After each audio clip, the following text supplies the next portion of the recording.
Hello, folks. Welcome to Flow Trader Strategies. My name is Eric Wilkinson, and this is Spotting the Trade.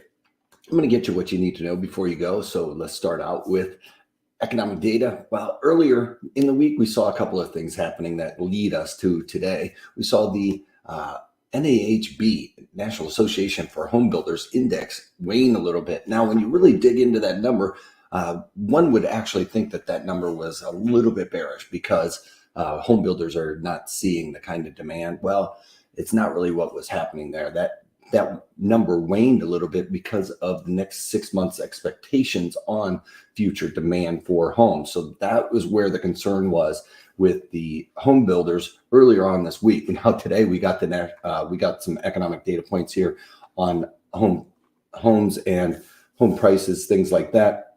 That was showing up in the building permits. Building permits came off just a little bit, but that's that forward looking.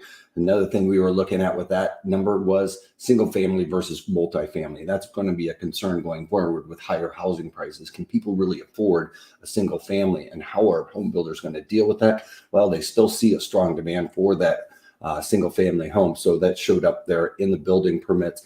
And that's why we're seeing housing starts boom a little bit here at 1,777,000,000. Units started was only expected to be 170 million. Now, with the National Association of Home Builders Index coming off a little bit, I am a bit surprised that we're seeing that these the housing starts are moving higher, with the home builders a little bit concerned. But there's, like I said, still seeing continued demand at these levels. Their concern is 6 months going forward, interest rates rising. We know that as interest rates rise, folks, price of bonds go down, but as interest rates rise, also that means that folks can afford a smaller home because they're paying more to that interest rate, right? So that has a tendency to cause housing prices to come off a little bit. So home builders are going to be keeping an eye on that as well. They know the levers and pulleys of the markets as well as anybody, right? Another number, Philly Fed coming in at 27.4. That is a great reading, almost double what we were expecting at 15. Some of the other manufacturing numbers we've seen kind of slow down a little bit here, but this is something that is going to be ramping up. Another thing that my boy Rick Santelli mentioned yesterday, hey, globalization's over and just-in-time inventory is gone. Why? Well, we've seen what's happened with the automobile industry. It's actually only being talked about in the automobile industry. That's a industry-wide problem. Doesn't matter what it is. If it goes down to from metal edging to building your car, its prices have increased dramatically, and those prices going into creating something are much more difficult to keep your margins low in that type of environment, because you can't really pass it off to the consumer really quickly. Another one that we got was the Great Britain increased their interest rates by 0.25%, something we didn't talk about yesterday. Well, yeah, Fed increased interest rates by 25 basis points here in the United States as well. Not really affecting anything other than the equity markets making that move to the upside on that rate decision. Most people were expecting a 50, or some people were expecting a 50. Not me. I've been talking about a 25 forever. We've got that little bit of a push to the upside in equity. So let's take a look at those real quick.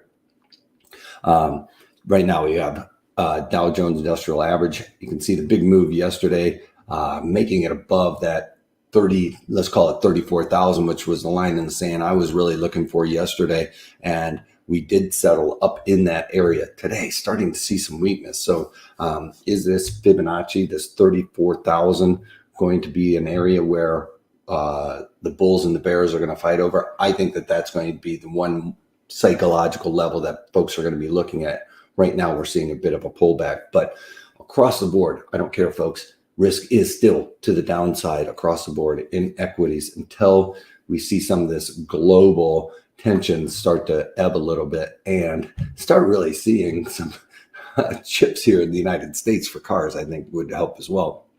Again, here NASDAQ testing that value area low, but keep in mind this value area low normally would act as a support and resistance, especially because it's lined up with the Fibonacci here at 13,900-ish. Well, something to note there, that is also a volume node, which is where time and volume has been spent. That's where folks have found value. So anytime we see a Fibonacci or a support level line up with a volume node like we're seeing here, it's really not going to act as a support and resistance because folks have been trading that price. It'll fluidly kind of traverse back and forth through that area.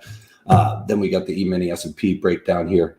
You can see right on the economic data point when Powell was speaking, 25 basis points, really pretty talking bullish on the economy for the most part. We got that boost. And we can see between the close and the overnight, it looks like we've gotten a little bit of some kind of pop there. I don't know what that volume node's there for.